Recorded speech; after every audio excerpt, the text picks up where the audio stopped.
IMO Week, le podcast, spécial CIPCA 2023. Nous allons nous intéresser au CIPCA aujourd'hui. On en parle avec Feriel Derich, qui est la directrice du CIPCA. Bonjour. Bonjour Eric. Merci d'être avec nous. Et avec Stanislas Potier.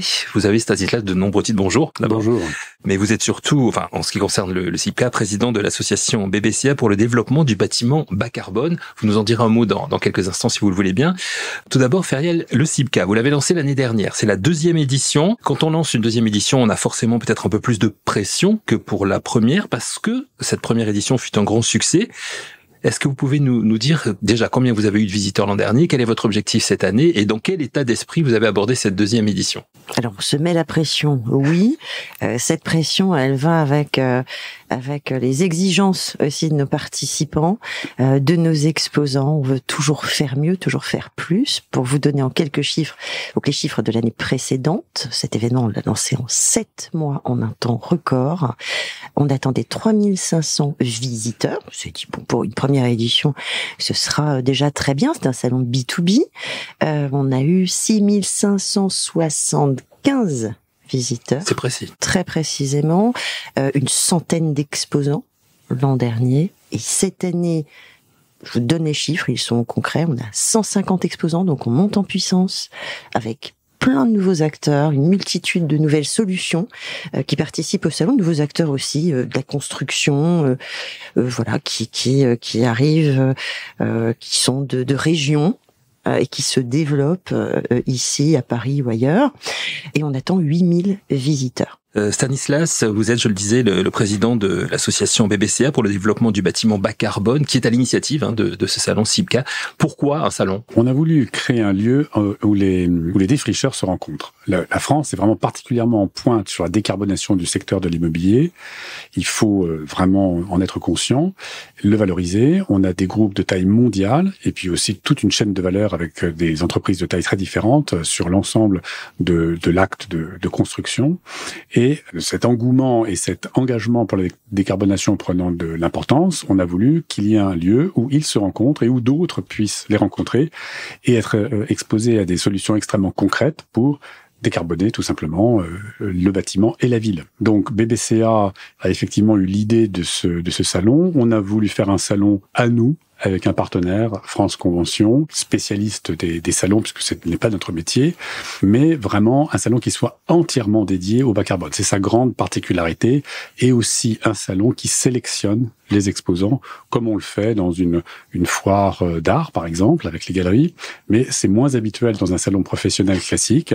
Et là, le but est vraiment qu'on trouve des gens vraiment engagés, avec des solutions et avec des exemples concrets sur le salon. Et on a voulu aussi, et on y tient absolument, un programme éditorial pendant le salon de très grande qualité. Donc vous allez trouver bien sûr des tas d'exposants qui vont vous parler de ce qu'ils font, vous proposer des solutions, et vous avez aussi tout un tas d'intervenants du salon ou extérieur qui vont parfois faire un pas de côté, prendre un peu de hauteur, etc. Mais remettre un peu en perspective tout ce qui se passe, donner aussi un petit peu à voir dans l'avenir et faire réfléchir les uns et les autres. Et cette année, par rapport à l'année dernière, je trouve qu'on a, alors vous allez me dire, on se lance des fleurs, mais je trouve qu'on a un programme éditorial de grande qualité et qui, grande nouveauté, est plus ouvert sur l'international, à la fois européen et au-delà. On va rentrer dans le détail, bien évidemment, de ce salon avec vous deux dans quelques instants. Vous lancez des fleurs, non, parce que c'est bien que vous soyez en phase aussi avec ce que vous allez proposer à tous ceux qui vont venir. Mais comment, je vous pose la question à tous les deux, comment on peut expliquer le succès du CIPCA, qui est tout de suite devenu the place to be, le salon incontournable? Je dis pas ça par flagornerie, c'est vrai que l'année dernière, on s'est aperçu que tout le monde y était, et que cette année, il y a un véritable engouement encore pour cette 2e édition. Feriel. Je crois d'une part que, par rapport à ce que disait Stanislas, le côté qualitatif, sélectif du CIPCA, pas de greenwashing. On est vraiment là pour découvrir, partager, nous faire part de ces retours d'expérience, mais on est vraiment dans le concret. Et puis, la deuxième raison, de toute évidence, je pense que ce salon est sorti au bon moment, qu'il était attendu. Finalement, ce sujet était très attendu. Voilà, il y a un timing Et une bonne date aussi, puisque c'est le premier grand salon de la rentrée finalement. Alors ça, Feriel, je parle sous ton contrôle, mais c'est toujours un peu compliqué à trouver. Bon, on a un peu de chance, on a aussi négocié. Voilà, c'est aussi une date à laquelle on tient, de rentrée, c'est important. Et effectivement, je crois que c'est un enjeu absolument clé, complètement central et prioritaire. Aujourd'hui, la décarbonation de l'économie. L'immobilier, c'est le premier secteur émissif en France.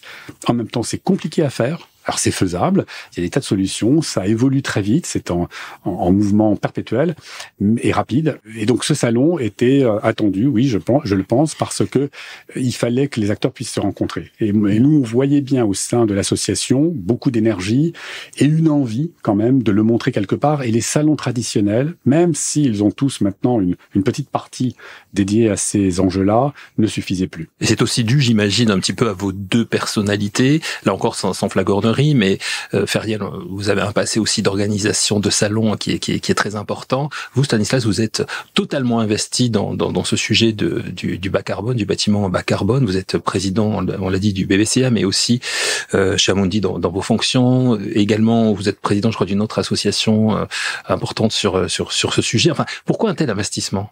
Je navigue effectivement dans le monde, on va dire, du développement durable depuis maintenant une 15-20 ans. Donc je le connais, je l'ai vu évoluer, je l'ai vu beaucoup évoluer depuis une perspective financière, à la fois en banque et en gestionnaire d'actifs, Amundi que vous venez de mentionner, ce qui donne aussi une vision assez transversale sur ce qui se passe, puisque on est en contact avec l'ensemble de l'économie. Et effectivement, à la demande d'acteurs, on a créé BBCA en 2015, et là aussi, je pense que le moment était particulièrement bien choisi, mais c'était presque intuitif. Des acteurs avaient envie de se regrouper, d'aller plus loin. Il n'y avait pas de reconnaissance, ni réglementaire, ni en termes de communication, de valorisation par les clients, par les citoyens. Et on a décidé de le faire nous-mêmes. Et vous avez eu la COP21 en 2015, et donc une dimension politique, une dynamique à la fois internationale et nationale extrêmement forte qui nous a portés. Et aujourd'hui, le sujet est devenu absolument central. Et je suis aussi partie prenante de l'Institut de la finance durable, qui est un organisme de place qui dépend de Paris Europlace et qui vise à mettre tout le monde autour de la table, que ce soit les industriels, les financiers ou les autorités publiques, avec les experts, pour voir comment on passe à l'acte. Qu'est-ce qu'on fait maintenant concrètement ? Il s'agit de ne plus prendre d'engagement à 2030-2050, mais de voir vraiment comment, in concreto, on fait la décarbonation. Et je dois dire que tout ça est en cohérence parfaite avec l'engagement que j'ai à BBCA. Voilà, et tout cela donne effectivement encore plus de valeur, je dirais, au CIPCA. Est-ce qu'on peut entrer dans le détail justement des nouveautés ? Vous nous avez mis l'eau à la bouche, Stanislas, il y a quelques instants, des nouveautés ou des grands rendez-vous que nous allons avoir cette année au CIPCA, Feriel. Oui, alors Stanislas se disait...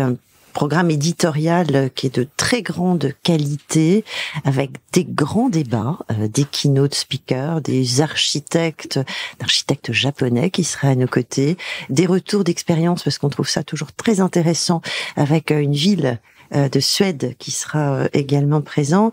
On a laquelle 120, c'est Stanislas. Ah non, là c'est un piège parce que elle est imprononçable. Imprononçable, exactement. On ira voir sur le site. Mais il faut venir voir, exactement. Il faut venir voir, ouais.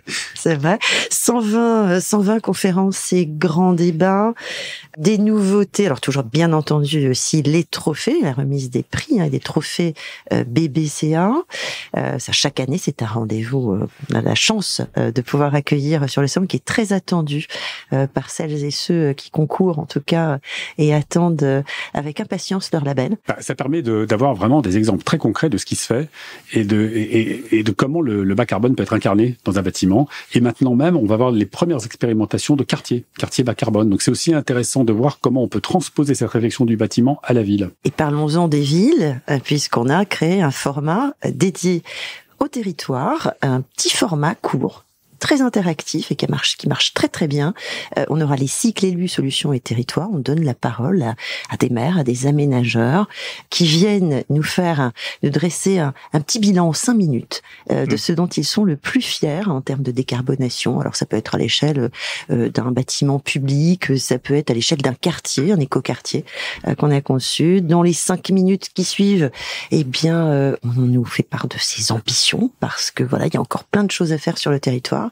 Et les 5 minutes suivantes encore, quel type de partenaire on vient chercher au CIPCA. Donc on favorise cette mise en relation, ces partenariats public-privé, voilà, pour permettre à tout le monde d'avancer. C'est pas terminé. On a également un sommet des investisseurs. Alors je le dis, on a 116 investisseurs inscrits à date. Pour une salle de 100 personnes, on va être en surbooking, mais c'est important. Ce sera un format de table ronde où les investisseurs viendront parler aux côtés de constructeurs, aux côtés d'aménageurs, aux côtés de promoteurs immobiliers, d'architectes. Voilà, avec des vrais retours d'expérience. Ça, c'est très important. Je me permets d'insister là-dessus. Enfin, il y a la raison. Alors, c'est co-organisé par des partenaires de cet événement qui sont Ardian et JLL. Et je dirais effectivement que cette année, parmi les nouveautés, c'est la présence vraiment en masse, forte, d'investisseurs et de collectivités locales, de collectivités publiques. Et ça, c'est très important parce que c'est vraiment des acteurs de la chaîne absolument clés, qui sont prescripteurs, bien sûr, et qui aujourd'hui, avec l'ensemble des possibilités offertes par les différents acteurs en bas carbone, et puis aussi par les référentiels de BBCA, qui donnent lieu à label. Et maintenant, vous en avez sur la construction, la rénovation lourde, l'exploitation, certains labels spécifiques à certains secteurs comme le commerce, et puis sur le quartier. Donc, un investisseur va avoir toute une palette à sa disposition qui lui permet de couvrir l'ensemble de son portefeuille, ce qui n'était pas le cas il y a quelques années. D'où ils sont eux-mêmes sous pression de décarbonation, et ça c'est très intéressant. Ils seront sur le salon pour discuter avec les acteurs de la ville et du bâtiment pour voir comment faire et comment on mesure, comment on améliore la performance. Voilà, et tout cela dans un esprit de progrès, hein, si je comprends bien, et pour vous reprendre Ferriel, pas de greenwashing, on est là pour avancer en fait. Exactement. Concret et on avance. Alors l'an dernier, vous aviez mis en place aussi une journée talent recrutement, est-ce qu'on va la retrouver cette année ? Oui, on va la retrouver un après-midi. Alors c'est moins de temps que l'an dernier. L'an dernier, on avait dédié, vous avez raison, une journée entière au recrutement et au talent, mais on a optimisé cette demi-journée. On a versus une dizaine d'écoles partenaires l'an dernier, parce qu'on démarrait, on aura 30 écoles partenaires, qu'il s'agisse d'écoles d'architectes, l'ENSA, qu'il s'agisse de Centrale Lille, qu'il s'agisse de master d'école de commerce, l'ESSEC qui est avec nous, le HEC, tout le monde. Une demi-journée avec des pitch métiers, donc des présentations de métiers qui sont faits par nos exposants. Et je les remercie de rester le vendredi après-midi, de mobiliser leur RH et leur DRH, des étudiants qui pourront venir découvrir une multitude d'offres d'emploi parce qu'on recrute dans ce secteur, parce qu'on a besoin de talents, parce qu'on a besoin de celles et ceux qui ont envie de nous rejoindre et d'apporter leur savoir-faire, leurs idées, leurs belles initiatives. Et c'est important, oui, Stanislas. Très important. Et moi, je remarque aussi au sein de BBCA, la façon dont on fonctionne, hein, c'est l'implication de nos membres. Donc, quand on réfléchit avec, bien évidemment, des commissions techniques à la façon de compter un carbone particulier à un moment ou un autre de la construction ou de la rénovation, enfin de la vie d'un bâtiment, on travaille avec les équipes de nos membres. Et très souvent, ce sont les petits jeunes qui sont dans les équipes qui sont très, très, très motivés par ces sujets-là, très engagés. Et donc, je crois que c'est à double sens. C'est-à-dire qu'il y a les nouvelles générations sont intéressées par ces sujets. Le CIPCA va leur donner la possibilité de rencontrer des employeurs. Et les employeurs ont besoin des nouvelles générations. Comme elles sont intéressées par ces sujets-là, le CIPCA est aussi un bon endroit pour les rencontrer. Alors, on connaît la situation un petit peu compliquée du marché de l'immobilier actuellement. Sur le plan du bâtiment bas carbone, tout le monde en parle. On peut le dire, les choses avancent quand même. Mais est-ce qu'elles avancent assez vite, selon vous, Stanislas, quand on sait que dans la construction, nous sommes sur du temps long, forcément, alors que la situation environnementale demande quand même un temps plus court? Ce qu'on voit, en tout cas, j'espère évidemment que ça ne va pas changer, c'est que malgré un environnement de marché qui est extrêmement compliqué, l'engagement sur la décarbonation, c'est une véritable révolution industrielle qui est en train de s'opérer dans le secteur du bâtiment comme dans d'autres secteurs, reste une priorité. Et il y a tellement de choses à faire, il faut aller assez vite, et donc la dynamique, pour le moment, n'a pas été modifiée sur cet aspect-là. Moi, je trouve que c'est un très très bon signe. C'est aussi un signe du fait que c'est un engagement lourd, vraiment stratégique, à moyen terme. Donc, ça n'est pas quelque chose d'anecdotique que les entreprises peuvent abandonner du jour au lendemain. Elles y sont entrées, il faut qu'elles accélèrent, elles le savent, et même si l'environnement de marché est compliqué en ce moment, on y reste. On y reste parce que on sait que c'est absolument fondamental et c'est un engagement de moyen long terme. Et d'ailleurs, on le voit au CIPCA puisque les entreprises viennent et participent, effectivement. Absolument. Nous, on l'a vu avec Ferriel. L'engagement, vraiment, cette année, est tout à fait fort malgré effectivement un contexte un peu difficile. Et peut-être d'ailleurs que c'est aussi un moyen de viser des actifs plus résilients, mieux valorisés. On voit très bien qu'il y a un changement de paradigme qui est en train de s'opérer. Pour terminer, et sans faire de voyance évidemment, mais par les expertises que vous avez l'un et l'autre, comment est-ce qu'on peut envisager l'avenir en matière d'habitat durable aujourd'hui ? Est-ce qu'on fait déjà ce qu'il faut ? Est-ce qu'il y a encore plein de choses à faire ? Il faut laisser parler les spécialistes, ils sont au salon. Mais ouais. moi, je dirais en tant que usager, on va dire, potentiel, et on voit dans les offres apparaître un peu plus d'extérieur, un peu plus de modularité et un peu plus de confort sobre. C'est-à-dire, il s'agit de consommer moins de matériaux, moins d'énergie, mais sans renier sur le confort, au contraire même, en fait, avoir une meilleure compréhension de la façon dont les gens vivent aujourd'hui pour que l'habitat puisse épouser ces comportements, ces façons de vivre, et puis aussi accompagner des comportements qui peuvent changer au cours de la vie, ou au moins pendant une partie de la vie lorsqu'on reste dans un bâtiment donné. C'est exactement ça, et c'est ce qu'on voit sur le CIPCA. On voit des acteurs qui proposent aujourd'hui des logements, le logement idéal, celui qu'on imagine visionnaire, mais nous on les voit déjà arriver, on voit ces tendances. Elles sont adaptées en effet au niveau d'usage, elles sont adaptées aux générations, différentes générations. Je suis d'accord avec Stanislas, on parle beaucoup de sobriété aujourd'hui, tout en gardant son confort. L'idée n'est pas de non plus réduire non plus drastiquement ces modes de vie. Et puis oui, si je dois imaginer, moi en tout cas, le logement de demain, il semble être modulaire. Beaucoup. Oui, il faut qu'il soit évolutif.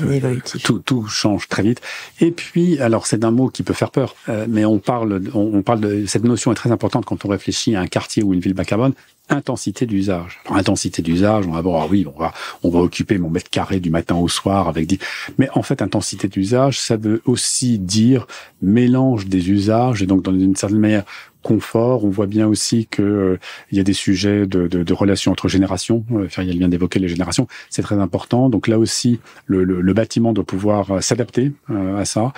Et comment on reste chez soi plus longtemps, mais peut-être pas tout seul, mais avec qui et comment, etc. Le bâtiment doit répondre à tout ça. Et la réflexion sur le lien entre les salariés ou un habitant qui sont dans un immeuble tertiaire ou d'habitation, qui est rendu obligatoire par l'enjeu de la lutte contre le changement climatique, finalement permet aussi d'ouvrir toutes ces questions, de les repenser, et je trouve que c'est assez enthousiasmant de ce point de vue-là. Ça remet beaucoup de choses à plat, en fait. Pour découvrir ce que sera l'habitat de demain, rendez-vous au CIPCA à partir de ce mercredi 20 septembre jusqu'à vendredi 22 pour cette édition 2023. C'est au Grand Palais éphémère, dans le 7e arrondissement de Paris. Alors, on parle du 2023, mais puisque je vous ai tous les deux là, 2024 est déjà, j'imagine, dans les têtes, même au-delà, peut-être, Feriel ? Ah oui, bien sûr. Mais vous n'en saurez rien aujourd'hui, vous le saurez à partir du 22 septembre. Mais nous sommes déjà en train de préparer activement un événement. On va déjà découvrir le 2023 par rapport au 2022 et son évolution. Et puis 2024, on a encore d'autres ambitions. Pour nous, c'est vraiment maintenant un rendez-vous annuel qu'on va développer pour nos membres et pour tout l'écosystème. Et effectivement, comme le dit Feriel, on est en train déjà de réfléchir à celui d'après. Mais on va déjà regarder comment celui de cette année se passe. On fait toujours comme ça et on en prendra les leçons pour celui d'après. Il y aura un petit message subliminal sur place. Et vous devinerez, pour 2024. Donc, faut aller au CIPCA pour en savoir un petit peu plus. Exactement. Une affaire à suivre. Merci beaucoup à tous les deux de nous en avoir parlé aujourd'hui. Merci Eric. Imo Week, le podcast spécial CIPCA 2023.